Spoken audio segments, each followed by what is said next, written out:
DNA వ్యాఖ్యలు ప్రధాని నరేంద్ర మోదీని వీడని నీడలా వెంటాడుతున్నాయి. కోట్లాది మంది బీహారీలను మోదీ అవమానించారు అంటున్న బీహార్ ముఖ్యమంత్రి నితీష్ కుమార్ 50 లక్షల మందికి పైగా బీహారీయుల రక్తం నమూనాలను మోదీకి పంపుతామని, బీహారీయుల డిఎన్ఏలో ఏముందో మోదీయే పరీక్షించుకోవచ్చని సవాల్ విసిరారు.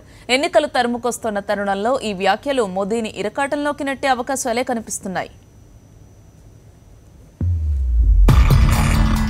ఎన్నికల ప్రచారంలో భాగంగా కొద్ది రోజుల క్రితం ప్రధాని నరేంద్ర మోదీ బీహార్లో ఓ బహిరంగ సభలో పాల్గొన్నారు. ఆ సందర్భంగా ఆయన నితీష్ కుమార్ ను ఉద్దేశించి ఆయన డిఎన్ఏలోనే ఏదో లోపం ఉంది అని వ్యాఖ్యానించారు.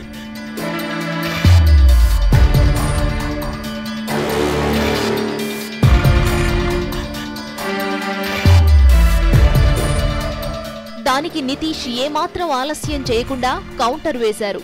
కోట్లాది మంది బీహారీయుల డిఎన్ఏనే మోదీ అవహేళన చేయడం ద్వారా బీహార్ జాతినే అవమానించారని నిప్పులు చెరిగారు. బీహారీయుల రక్తం నమూనాలను మోదీకి పంపుతామని, వాటి డిఎన్ఏను ఆయన పరీక్షించాలని నితీష్ సవాల్ విసిరారు. उन्होंने कहा डीएनए गड़बड़ है, खराब है, तो अब डीएनए गड़बड़ है कि खराब है ये तो पता चलेगा। सब बिहार के लोग अपना अपना भेजेंगे सैंपल, जांच करवा लीजिए।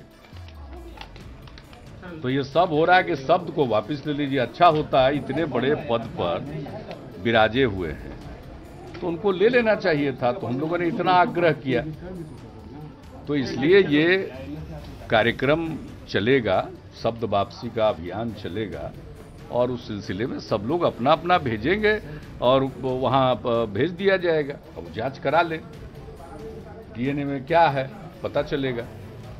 हमारा डीएनए तो वही है जो बिहारियों का डीएनए। డిఎన్ఏ వ్యాఖ్య కాదు, 2 రోజుల క్రితం బీహార్లో మరో బహిరంగ సభలో కూడా మోదీ అనుచిత వ్యాఖ్యలే చేశారు.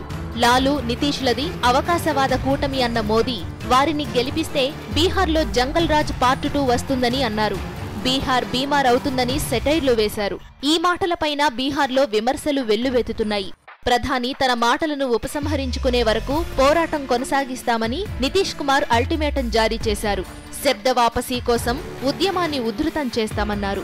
ఈ ఉద్యమానికి సంబంధించిన భవిష్య కార్యాచరణ ప్రణాళికను లాలు, కాంగ్రెస్లతో కలిసి బుధవారం ఓ ప్రకటన చెయ్యాలని నితీష్ నిర్ణయించారు.